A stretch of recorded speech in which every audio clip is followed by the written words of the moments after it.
So season 5 has started, and as usual with the first episodes of the new My Hero seasons, we usually get like a recap or an anime original episode, and we're definitely getting the latter here. And I gotta say, this is probably the best season opener that we've had so far, at least for anime original episodes. So this episode starts off with Class 1A kind of reminiscing about what had happened at the end of season 4, and that brings us to just a straight recap of the final sequence of season 4, where we see Endeavor taking down the high-end Nomu. This is kind of just catching us up to speed. So then we're coming back to Class 1A and we're seeing Izuku come up to Shoto, and he's basically asking him about, like, how's Endeavor? Referring to the battle that we just watched. And Shoto says, oh, it sounds like he's not in serious condition. So even though this is technically non-canon, it's still giving us an update on the in-canon status of Endeavor, if that makes sense. Like, he's gonna be okay. So then Aizawa comes in, and that marks the start of the class. However, things are gonna be a little different here, because for homeroom, they're going to have like this emergency drill where hypothetical villains have infiltrated UA school grounds. And that brings us to the theme of this episode, which is just this very scenario where we see all of Class 1A in its entirety working together to deal with these hypothetical villains and the scenario that's brought along with them. And like I said earlier, this is a good way to refresh the audience, like the casuals, the normies, on what these characters are about, what they can do, and also it's going to be kind of like an appetizer to set you up for what the first half of this season is going to be about. Because if you've seen the trailer for this season, you'll know that it's going to be Class 1A versus Class 1B. So that means that Class 1A is going to be on heavy spotlight in this season. It's not just going to be like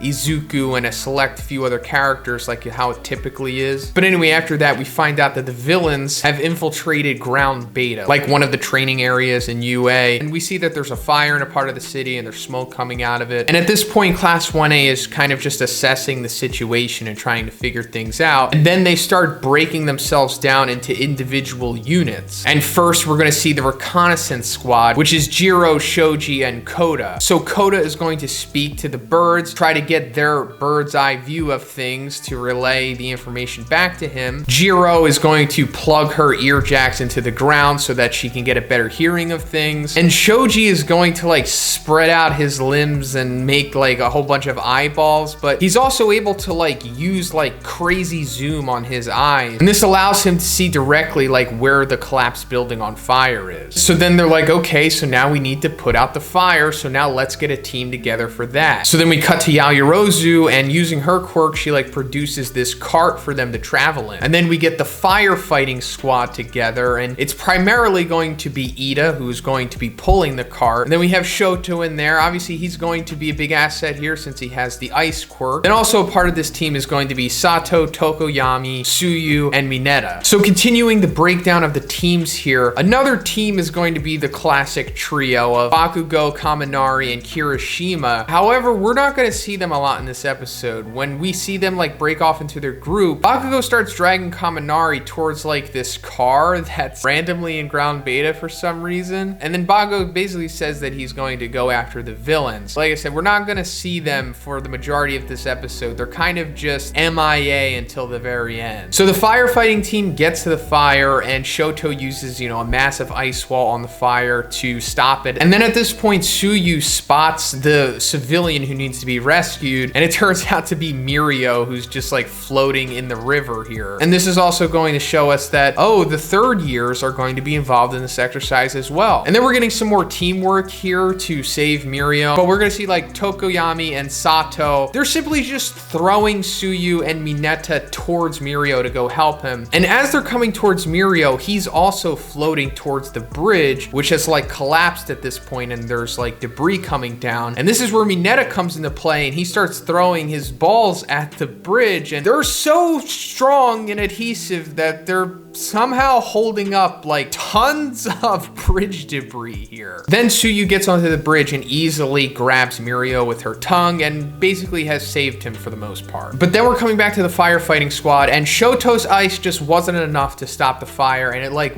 reignites. And the other students notice that this has happened too, and they're like, hey, we gotta stop the spread of this. So this is where we're coming to like the final group in action here, which is basically just the rest of the heroes that we haven't touched on yet. And then we see like Uraraka use her quirk on Ashido, which causes her to start floating. Then Sero shoots his tape around Ashido to kind of like guide her in the air. And Ashido starts like spraying her acid quirk like on the debris. So I guess that like softens it or just weakens the foundation or just the overall structure of it. And then Aoyama comes in with the assist and starts shooting his naval laser at the debris, and this causes it to collapse, which is to help stop the spread of the fire, like their whole main purpose here. And then Shoto comes back in and hits the fire with another, ice wall again, and it seems that it's completely stopped it at this point. But then we cut back to the reconnaissance squad, and Jiro, with her earplug in the ground, starts to hear something, and it turns out that the villains have finally shown up. And yeah, as you guessed it, the villains are the other big three members, Nejiri and Amajiki. So then Nejiri grabs Ashido in the air, and now she's taking her as a hostage. And we get this comical moment from Amajiki where he just doesn't want to be there. We know that he has like social anxiety and he kind of just wants to leave. Then Nejiri tells everyone to not move, but they do move nonetheless. And then she sends like a warning shot at them. And then we get this clash between her and Shoto's ice wall, and they kind of like cancel each other out. But this causes Mirio to comically fall back into the river, causing Tsuyu and Mineta to have to go save him again. And Shoto, Ida, and Tokoyami, noticing this, go to help them as well. So then Uraraka releases her quirk on Ashido, which causes her to fall, and this drags Nejiri along with her. And as they're falling, we find out that Hagakure, who has been missing this whole episode, was randomly on one of the ledges of the building, and then she jumps down in order to assist Ashido falling, and then she activates like the light reflection ability of her quirk, and I guess this like flashbangs Nejiri and Amajiki. And as Nejiri is like distracted by this, Yaoyorozu pulls out like this net gun and just captures her with it. Then we get this cool little sequence with Ojiro like battling against Amajiki, but he gets wrapped up by Amajiki's tentacles. But then finally Izuku comes into the battle here, and he's about to smash Amajiki, but he stops right before he hits him and simply just asks him to surrender. But then Amajiki's like, not following through to the end can be fatal, and then he just,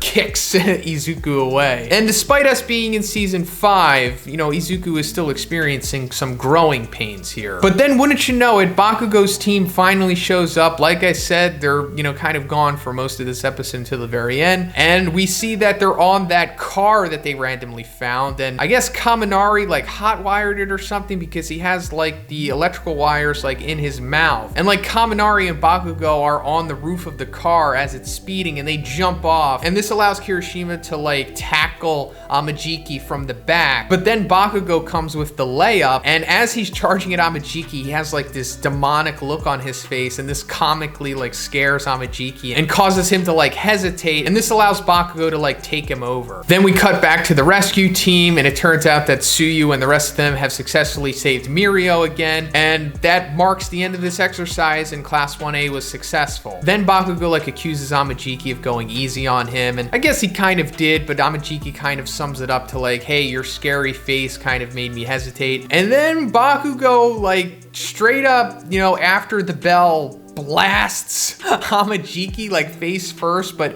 it's like a massive explosion. Like, you'd think that he was murdering this dude. And Aizawa says, bring Bakugo to the faculty lounge, and that's pretty much the end of the episode. But then we're coming to the post-credit sequence, and it's picking up from the end of season 4 with Endeavor defeating the High-End Nomu, and we're seeing Endeavor like remembering what had happened afterwards in his hospital bed. But it turns out that Dabi is showing up at the end there. And as he says, this is like the first encounter between Dabi and Endeavor. But then we're getting a huge reveal after the fact, because we see Hawks' battle damage here. He met up with Dabi. So this is a crazy development, and we're gonna have to find out what happens in the next episode. But if you like this video, guys, please give it a like and please subscribe. I'm gonna cover this entire season. I also cover the My Hero manga, as well as Jujutsu Kaisen and other animes and mangas. But yeah, have a great day, and I'll see you in the next one.